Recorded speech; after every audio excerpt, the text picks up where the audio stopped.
ಇಬ್ರು ಮಾತನಾಡಿದ್ರಿ. On a very serious note, ರಾಜ್ಯದ ಮತದಾರರು ಸುಭದ್ರವಾದ ಸರ್ಕಾರ ಕೊಟ್ಟಿದ್ದು ಜನಪರವಾದ ಕಾಳಜಿ ಹೆಚ್ಚಾಗ್ಲಿ ಅಂತ, ಜನರ ಅಭಿವೃದ್ಧಿ ಕೆಲಸಗಳು ಹೆಚ್ಚಾಗ್ಲಿ ಅಂತ ಹೇಳಿ ವಿಜೇಂದ್ರ ಅವರು ಇವತ್ತು ಬಹಳ ಗಂಭೀರವಾದ ಒಂದು ವಿಚಾರವನ್ನು ಪ್ರಸ್ತಾಪ ಮಾಡಿದ್ರು.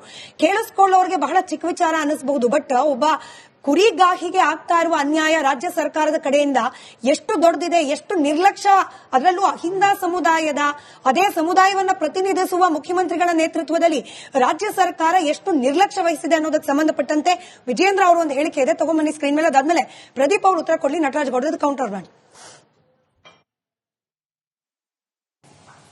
ಮಾನ್ಯ ಹಣಕಾಸಿನ ಸಚಿವರು ಆಗಿರುವಂತಹ ಮುಖ್ಯಮಂತ್ರಿಗಳಿಗೆ ಬಹುಶಃ ತಮ್ಮ ಕುರ್ಚಿಯನ್ನು ಉಳಿಸಿಕೊಳ್ತಕ್ಕಂಥ ಭರಾಟೆನಲ್ಲಿ ಇವ್ಯಾವೂ ಕೂಡ ಆದ್ಯತೆ ಅಲ್ಲ. ಅನುಗ್ರಹ ಯೋಜನೆ ಅಡಿಯಲ್ಲಿ ಆ ಕುರಿಮೇಕೆಗಳು, ಸತ್ತಂತ ಕುರಿಮೇಕೆಗಳು ಅದೇನೋ ಕುಟುಂಬಗಳ ಪರಿಹಾರ ಕೊಡಬೇಕು, 45 ಕೋಟಿ ಬಾಕಿ ಉಳಿಸಿಕೊಂಡಿದ್ದಾರೆ. 25-26 ಡಿಸೆಂಬರ್ ಒಳಗೆ ಸಾವನ್ನಪ್ಪಿರ್ತಕ್ಕಂಥ ಸುಮಾರು 90,000 ಕುರಿ ಮೇಕೆಗಳೇನು ಸತ್ತೋಗಿದ್ದಾವೆ, ಅದರಲ್ಲಿ ಕೇವಲ 30,000ಕ್ಕೆ ಮಾತ್ರ ಕೊಟ್ಟಿದ್ದಾರೆ ಪರಿಹಾರ. ಉಳಿದ 60,000 ಕುರಿಮರಿಗಳಿಗೇನು ಅದಕ್ಕೆ ಪರಿಹಾರವನ್ನು ಕೊಟ್ಟಿಲ್ಲ. ಅಂದ್ರೆ ಅಹಿಂದ ಸಮುದಾಯದ ಮಾಸ್ ಲೀಡರ್ ಪ್ರದೀಪ್ ಅವರೇ, ಸಿದ್ದರಾಮಯ್ಯನವರು ಕೆಳಗಿಳಿಸಿಬಿಟ್ರೆ ಆ ಸಮುದಾಯ ಮುನಿಸ್ಕೊಂಡ್ ಬಿಡುತ್ತೆ ಅನ್ನೋ ರೀತಿಯ ಚರ್ಚೆಗಳು ನಡೀತಾ ಇರುವಾಗ ತಮ್ಮದೇ ಸಮುದಾಯದವರಿಗೆ ಆಗ್ತಾ ಇರುವ ಅನ್ಯಾಯ, ಅವ್ರಿಗೆ ಕೊಡಬೇಕಾದ ಪರಿಹಾರ ಕೊಡುವಲ್ಲಿ ನಿರ್ಲಕ್ಷ್ಯ, ಇದನ್ನ ಅಡ್ರೆಸ್ ಮಾಡಬೇಕಾಗಿತ್ತು ಸರ್ಕಾರ. ಅದರಲ್ಲೂ ಮುಖ್ಯಮಂತ್ರಿ ಸಿದ್ದರಾಮಯ್ಯನವರು ಆದ್ಯ ಕರ್ತವ್ಯವಾಗಿ. ಬಟ್ ಕುರ್ಚಿ ಕಾದಾಟದಲ್ಲಿ ಸರ್ಕಾರದ ಪ್ರತಿನಿಧಿಗಳು ಎಷ್ಟು ಬಿಸಿ ಇದ್ದಾರೆ ಅಂದ್ರೆ ಇಂಥ ವಿಚಾರಗಳನ್ನು ಅವರು ನೆನಪಲ್ಲೂ ಇಟ್ಕೊಳ್ಳೋದಿಲ್ಲ. ಖಂಡಿತ ಕಳೆದ 2.5 ವರ್ಷಗಳಲ್ಲಿ ಮಾನ್ಯ ಮುಖ್ಯಮಂತ್ರಿಗಳು ಒಂದೇ ಒಂದು ವಿಷಯ ಅಂದ್ರೆ ಡೆವಲಪ್ಮೆಂಟ್ ಅಥವಾ ಕನ್ಸ್ಟ್ರಕ್ಟಿವ್ ಸಬ್ಜೆಕ್ಟ್ ಇಟ್ಕೊಂಡು ದೆಹಲಿಗೆ ಭೇಟಿ ಕೊಟ್ಟಿದ್ದೇ ಇಲ್ಲ. ಅವರು ಪ್ರತಿ ಬಾರಿ ಭೇಟಿ ಕೊಟ್ಟಿರೋದು ಕೇವಲ ರಾಹುಲ್ ಗಾಂಧಿ, ಸೋನಿಯಾ ಗಾಂಧಿ ಅಥವಾ ಹೈಕಮಾಂಡ್ ನ ಭೇಟಿ ಮಾಡಕ್ಕೆ ಕಾರಣ ಹೊರತು ರಾಜ್ಯದ ಸಮಸ್ಯೆಗಳನ್ನ ಮತ್ತು ರಾಜ್ಯದ ಅಭಿವೃದ್ಧಿ ದೃಷ್ಟಿಕೋನ ಇಟ್ಕೊಂಡು ಯಾವುದೇ ಸಂದರ್ಭದಲ್ಲೂ ಅವರು ಭೇಟಿ ಮಾಡಿಲ್ಲ, ಯಾರ ಜೊತೆ ಚರ್ಚೆನೂ ಮಾಡಿಲ್ಲ. ಇವತ್ತವರೆಗೆ ಅವರು ಕರ್ನಾಟಕದಿಂದ ಆಯ್ಕೆ ಆಗಿರ್ತಕ್ಕಂಥ ಲೋಕಸಭಾ ಸದಸ್ಯರ ಜೊತೆ ಒಂದು ಮೀಟಿಂಗ್ ಕೂಡ ಮಾಡಿಲ್ಲ ಅವರು. ಆ ರೀತಿ ಯಾವ ಮಿನಿಸ್ಟರ್ಗಳನ್ನು ಕೂಡ ನಮ್ಮ ಸ್ಟೇಟ್ ಅನ್ನು ರೆಪ್ರೆಸೆಂಟ್ ಮಾಡ್ತಕ್ಕಂಥ ಮಿನಿಸ್ಟರ್ಗಳನ್ನ ಭೇಟಿ ಮಾಡಿ ರಾಜ್ಯಕ್ಕೆ ಬರಬೇಕಾಗಿರ್ತಕ್ಕಂಥ ಕೆಲಸಗಳು ಮಾಡ್ಕೊಳ್ಳೋದ್ರಲ್ಲೂ ಕೂಡ ಫೇಲ್ಯೂರ್ ಆಗಿದ್ದಾರೆ. ಇದು ಮುಖ್ಯಮಂತ್ರಿಗಳು ಪದೇ ಪದೇ ಯಾವತ್ತು ಡೆಲ್ಲಿಗೆ ಹೋಗಿದ್ರೆ ಅದೆಲ್ಲವೂ ಕೂಡ ಕುರ್ಚಿಗೋಸ್ಕರ, ಕುರ್ಚಿಯ ಬದಲಾವಣೆಗೋಸ್ಕರ, ಕುರ್ಚಿಯನ್ನು ಉಳಿಸ್ಕೊಳ್ಳಿಕ್ಕೋಸ್ಕರ ಅವರೊಂದು ಏನ್ ಮಾಡಿದ್ದಾರೆ ಅಂದ್ರೆ, ಈಗ ರೋಡ್ಗೆ ಹಂಸ ಹೆಂಗ್ ಹಾಕ್ಬೇಕು ಅಂತ ಗೊತ್ತಿದೆ ಅವರು, ಹಂಸಲ್ಲಿ ಹೆಂಗೆ ನಾನು ತಡೆಗಟ್ಟಬೇಕು ಅಂತ ಆ ರೀತಿ ಡಿ.ಕೆ. ಶಿವಕುಮಾರ್ ತಡೆಗಟ್ಟಿ ಅವರು ಮುಂದೆ ಹೋಗ್ತಾ ಇದ್ದಾರೆ, ಅದು ಮುಂದೆ ಆಗ್ತಾ ಇದ್ದಾರೆ. ಇದು ಸಿದ್ದರಾಮಯ್ಯನವರ ಸ್ಟ್ರಾಟಜಿ. ಈ ಇದನ್ನ ಇಳಿಸಕ್ಕೆ ಡಿ.ಕೆ. ಶಿವಕುಮಾರ್ ಪ್ರಯತ್ನ ಪಡ್ತಾ ಇದ್ದಾರೆ, ಆಗ್ತಾ ಇಲ್ಲ. ಈ ಹೈಕಮಾಂಡ್ ನಿಷ್ಪ್ರಯೋಜಕ ಆಗಿದೆ, ಯಾವುದೇ ತೀರ್ಮಾನ ತೆಗೆದುಕೊಳ್ಳುವಲ್ಲಿ ಫೇಲ್ಯೂರ್ ಆಗಿದೆ. ಇವತ್ತು ನೀವು ಹೇಳ್ತಾ ಇದ್ರಿ, ಇನ್ನೊಂದು ಆಘಾತಕಾರಿ ವಿಷಯ ಇದೆ, ಅದು ನಾವು ಕೂಡ ಮೊನ್ನೆ ಎಲ್ಲ ಸ್ಟಡಿ ಮಾಡ್ತಾ ಇದೀವಿ. ಒಂದೊಂದು ತಾಲೂಕಿನಲ್ಲಿ ಇವತ್ತು ಗೃಹಲಕ್ಷ್ಮಿ ಯೋಜನೆ ಇಲ್ಲ, ಸತ್ತಂತವ್ರ ಸಂಖ್ಯೆ 1,000 ದಾಟಿದೆ. ಅವ್ರಿಗೆ ಅಕೌಂಟ್ ಹೋಗಿದೆ ದುಡ್ಡು, ಸತ್ತವ್ರ ಅಕೌಂಟ್ ದುಡ್ಡು ಹೋಗ್ತಾ ಇದೆ. ಅದನ್ನ ಸ್ಕ್ರೂಟಿನೈಸ್ ಮಾಡಿ ಯಾರು ಸತ್ತಿದ್ದಾರೆ ಅವ್ರನ್ನ ಡಿಲೀಟ್ ಮಾಡ್ತಕ್ಕಂಥ ಕೆಲಸವನ್ನು ಕೂಡ ಸರ್ಕಾರ ಮಾಡಿಲ್ಲ. ಅಂದ್ರೆ ಲಕ್ಷಾಂತರ ಮಂದಿಗೆ ಸತ್ತೋಗಿರ್ತಕ್ಕಂಥವ್ರಿಗೆ ಇವತ್ತು ಏನು 2.5 ವರ್ಷದಲ್ಲಿ 2 ವರ್ಷದ 3 ತಿಂಗಳು 4 ತಿಂಗಳು ಆಗಿದೆ, ಅಷ್ಟು ಜನಕ್ಕೆ ಯಾರ್ಯಾರು ಸತ್ತಿದ್ರೆ ಅವರೆಲ್ಲರನ್ನ ಡಿಲೀಟ್ ಮಾಡತಕ್ಕಂಥ ಕೆಲಸ, ಸ್ಕ್ರೂಟಿನೈಸ್ ಮಾಡತಕ್ಕಂಥ ಕೆಲಸವನ್ನ ಮಾಡಿಲ್ಲ. ಹಾಗೆ ಈಗ ಅನೇಕ ಭ್ರಷ್ಟಾಚಾರದಲ್ಲಿ ಈ ಸರ್ಕಾರ 2.5 ವರ್ಷದಲ್ಲಿ ಕೇವಲ ಭ್ರಷ್ಟಾಚಾರ ಹೆಸರುಗಳನ್ನ ಡಿಲೀಟ್ ಮಾಡೋ ಪ್ರಕ್ರಿಯೆ ಪ್ರಾರಂಭ ಆಗಿದೆ. ಆ ಸುದ್ದಿ ನಾವು ಕೂಡ ಪ್ರಸಾರ ಮಾಡಿದೀವಿ. ನಟರಾಜ್ ಗೌಡ್ರೆ, ಈ ಕುರ್ಚಿ ಕಾದಾಟ ಇನ್ನು ಎಷ್ಟು ದಿನ ಸ್ಟ್ರೆಚ್ ಮಾಡ್ಕೊಂಡು ಹೋಗೋದು? ಅಭಿವೃದ್ಧಿ ವಿಚಾರಗಳು, ಜನರ ವಿಚಾರಗಳನ್ನ ಚರ್ಚೆ ಮಾಡ್ಲಿಕ್ಕೆ ಮಾಧ್ಯಮಗಳು ಕೂಡ ಕಾತರಾಗಿದ್ದೇವೆ. ಬಟ್ ಎವ್ರಿ ಟೈಮ್ ದೆಹಲಿಗೆ ಹೋಗ್ತೀವಿ, ಬರ್ತೀವಿ, ಇನ್ನೆಲ್ಲೋ ಫಾರಿನ್ ಟ್ರಿಪ್ ಹೋಗ್ತೀವಿ, ಬರ್ತೀವಿ, ರೆಸಾರ್ಟ್ ಅಂತೆ, ಬೆಳಗಾವಿ ಅಧಿವೇಶನಕ್ಕೆ ಹೋದ್ರು ಕೂಡ ನಮ್ಮಪ್ಪನೇ ಸಿಎಂ ಅನ್ನೋ ಚರ್ಚೆ. ಇನ್ನು ಎಷ್ಟು ದಿನ ಇದು ಅಂತ ಹೇಳಿ. ಈಗ ವಿಜೇಂದ್ರ ಅವರು ಬಹಳ ಒಂದು ಪ್ರಮುಖವಾದ ವಿಷಯ ಎತ್ತಿದ್ರು. ಒಂದು ಕುರಿ ಮೇಕೆ ಸತ್ತರೆ ಅದಕ್ಕೆ 5,000 ರೂಪಾಯಿ ಅನುಗ್ರಹ ಕೊಡುಗೆ ಅಂತ ಯೋಜನೆ, ಅದು ಪಶುಸಂಗೋಪನಾ ಇಲಾಖೆಯಲ್ಲಿ ಬರುತ್ತದು.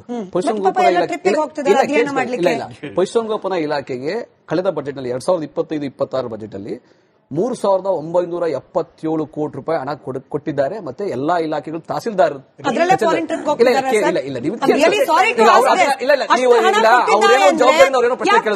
ಈಗ ವಿಜೇಂದ್ರ ಏನೋ ಪ್ರಶ್ನೆ ಉತ್ತರ ಕೊಡ್ತಾ ಇದ್ದೀನಿ. ಇಲ್ಲ ಅದಕ್ಕೇನೆ, ಯಾಕಂದ್ರೆ ವಿಜೇಂದ್ರ ಅವರು ಒಂದು ಬಹಳ ಗಂಭೀರವಾದ ಪ್ರಶ್ನೆ ಕೇಳಿದ್ರೆ ಅವ್ರಿಗೆ ಮಾಹಿತಿಯ ಕೊರತೆ ಇರಬಹುದು ವಿಜೇಂದ್ರ ಅವರಿಗೆ, ಇಲ್ಲ ತಪ್ಪು ಮಾಹಿತಿ ಅವ್ರಿಗೆ ಸಿಕ್ಕಿರಬಹುದು. ನಾನು ಹೇಳ್ತೀನಿ ಬ್ರದರ್, ಅದನ್ನ ಹೇಳ್ತಾ ಇದ್ದೀನಿ. 3,977 ಕೋಟಿ ರೂಪಾಯಿ ಹಸು ಅಥವಾ ಎಮ್ಮೆ ಸತ್ತರೆ 10,000 ರೂಪಾಯಿ, ಕುರಿ ಮರಿ ಸತ್ತರೆ 2,500 ಈವರೆಗೆ ರೂಪಾಯಿ. ಎಷ್ಟು ರಿಲೀಸ್ ಮಾಡಿದ್ದೀರಾ? ಕೇಳಿಸ್ಕೊ ಬ್ರದರ್, ಅಲ್ಲ ಹೇಳಿ, ನೀವು ಪಟ್ಟಿ ಕೊಡಿ. ಕೇಳಿಸ್ಕೊಬೇಕು. ನಿಮ್ಗೆ ಹೇಳ್ತಾ ಇರೋದು ಕೇಳಿಸ್ಕೊಂಡಿಲ್ಲ. ನೋಡಿ, ಈಗ ವಿಜಯೇಂದ್ರ ತಾನೇ ನೀವು ಬಿಹೇವ್ ಮಾಡಬೇಡಿ, ವಿಜಯೇಂದ್ರ ತಾನೇ ನೀವು ಬಿಹೇವ್ ಮಾಡಬೇಡಿ. ವಿಜಯೇಂದ್ರ ಜವಾಬ್ದಾರಿ ಇಲ್ಲ, ನಿಮ್ಗೆ ಜವಾಬ್ದಾರಿ ಅಂತ ಬಂದ್ಬಿಡ್ತದೆ. ಯಾಕಂದ್ರೆ ಗಂಭೀರವಾದ ಪ್ರಶ್ನೆ ಇಟ್ಟಿದ್ದೀರಾ ನೀವು, ರೈತರ ಪರವಾದ ಪ್ರಶ್ನೆ ಇಟ್ಟಿದ್ದೀರಾ. ನೋಡಿ, ಯಾವುದೇ ರೀತಿಯಾದಂತಹ ಯಾವುದೇ ರೀತಿಯಾದ ಸರ್ಕಾರ ಈಗ ನೀವು ಬಿಜೆಪಿ ನೀವು ವಿಜಯೇಂದ್ರ ನೀವು ಸಲಗಲತ್ತರ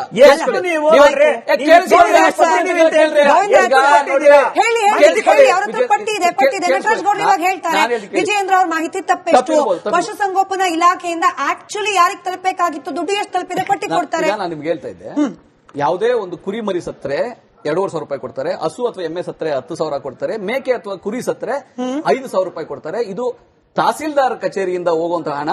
ಪ್ರತಿ ತಹಸೀಲ್ದಾರ್ ಕಚೇರಿನಲ್ಲಿ 3 ಕೋಟಿ ರೂಪಾಯಿ ಪ್ರತಿ ತಹಸೀಲ್ದಾರ್ ಕಚೇರಿನಲ್ಲಿ ಹಣ ಇರುತ್ತೆ. ಯಾವುದೇ ಕುರಿ ಅಥವಾ ಮೇಕೆ ಸತ್ತರೆ 60 ದಿನದೊಳಗೆ ಅದನ್ನ ವೆರಿಫೈ ಮಾಡಿ 60 ದಿನದೊಳಗೆ ಅವರ ಅಕೌಂಟ್ಗೆ ನೇರವಾಗಿ ಹೋಗುತ್ತೆ. ಅದೇ ಅವ್ರ ಮಾಹಿತಿ ಹಣ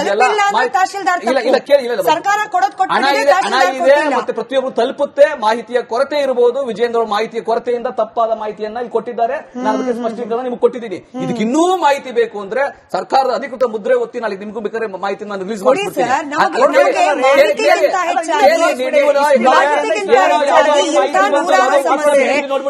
ವಿಜಯೇಂದ್ರ ಕೂಡ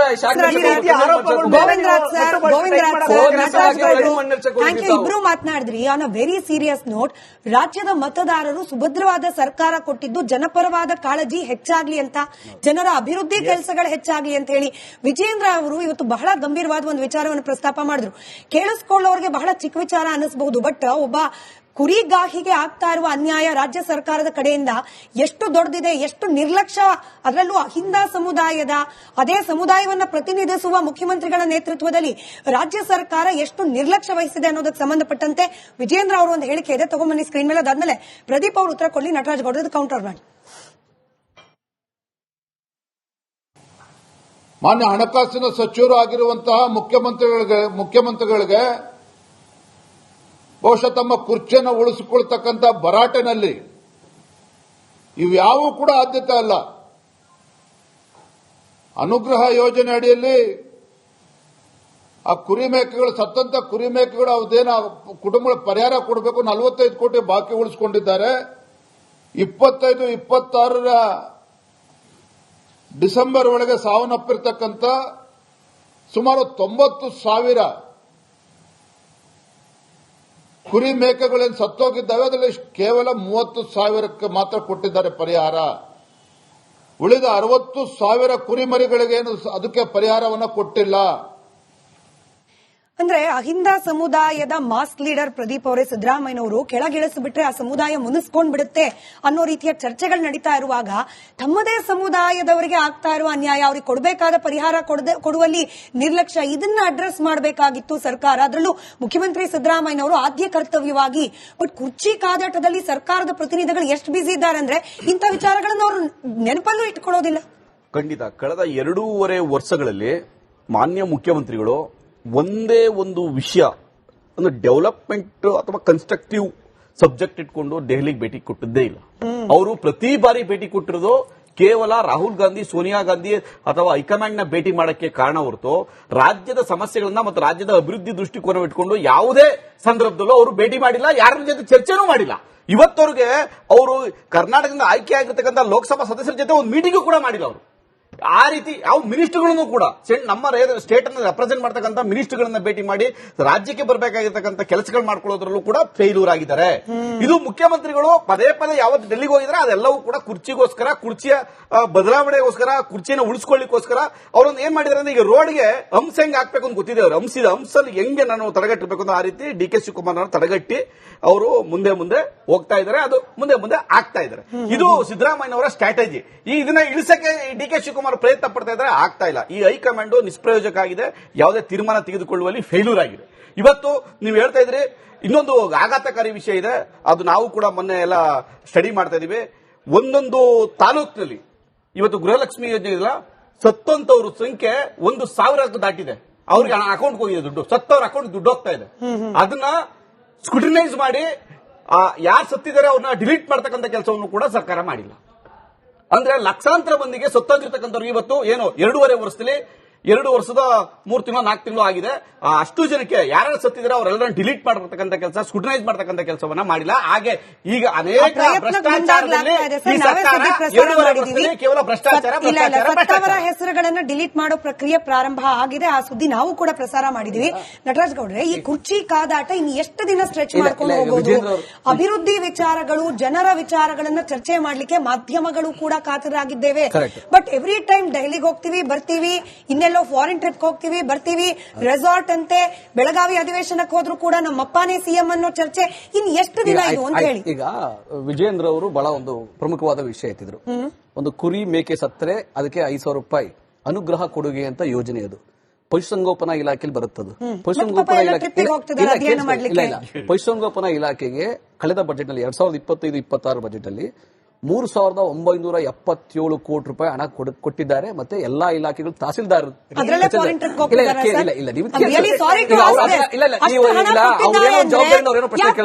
ಈಗ ವಿಜೇಂದ್ರ ಏನೋ ಪ್ರಶ್ನೆ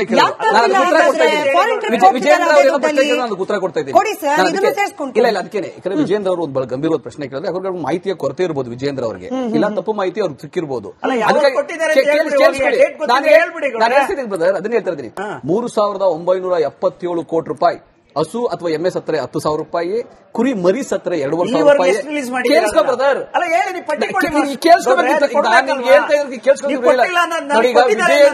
ಬಿಹೇವ್ ಮಾಡಬೇಡಿ. ವಿಜೇಂದ್ರ ಜವಾಬ್ದಾರಿ ಇಲ್ಲ, ನಿಮ್ಗೆ ಜವಾಬ್ದಾರಿ ಅಂತ ಬಂದ್ಬಿಡ್ತಾರೆ.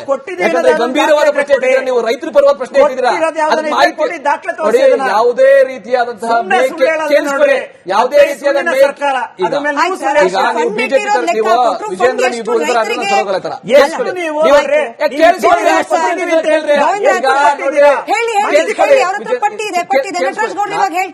ವಿಜೇಂದ್ರ ಅವ್ರ ಮಾಹಿತಿ ತಪ್ಪೆಷ್ಟು?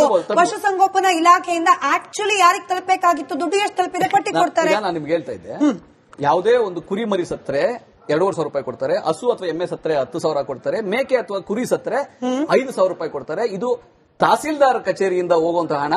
ಪ್ರತಿ ತಹಸೀಲ್ದಾರ್ ಕಚೇರಿನಲ್ಲಿ 3 ಕೋಟಿ ರೂಪಾಯಿ ಪ್ರತಿ ತಹಸೀಲ್ದಾರ್ ಕಚೇರಿನಲ್ಲಿ ಹಣ ಇರುತ್ತೆ. ಯಾವುದೇ ಕುರಿ ಅಥವಾ ಮೇಕೆ ಸತ್ತರೆ 60 ದಿನದೊಳಗೆ ಅದನ್ನ ವೆರಿಫೈ ಮಾಡಿ 60 ದಿನದೊಳಗೆ ಅವರ ಅಕೌಂಟ್ಗೆ ನೇರವಾಗಿ ಹೋಗುತ್ತೆ. ಅದೇ ಅವ್ರ ಮಾಹಿತಿ ಹಣ ಇದೆ ಮತ್ತೆ ಪ್ರತಿಯೊಬ್ಬರು ತಲುಪುತ್ತೆ. ಮಾಹಿತಿಯ ಕೊರತೆ ಇರಬಹುದು. ವಿಜೇಂದ್ರ ಅವ್ರ ಮಾಹಿತಿಯ ಕೊರತೆಯಿಂದ ತಪ್ಪಾದ ಮಾಹಿತಿಯನ್ನ ಇಲ್ಲಿ ಕೊಟ್ಟಿದ್ದಾರೆ. ನಾನು ಅದಕ್ಕೆ ಸ್ಪಷ್ಟೀಕರಣ ನಿಮ್ಗೆ ಕೊಟ್ಟಿದ್ದೀನಿ. ಇದಕ್ಕೆ ಇನ್ನೂ ಮಾಹಿತಿ ಬೇಕು ಅಂದ್ರೆ ಸರ್ಕಾರದ ಅಧಿಕೃತ ಮುದ್ರೆ ಒತ್ತಿ ನಾಳೆ ನಿಮ್ಗೂ ಬೇಕಾದ್ರೆ ಮಾಹಿತಿ ನಾನು ರಿಲೀಸ್ ಮಾಡ್ಬಿಡ್ತೀನಿ.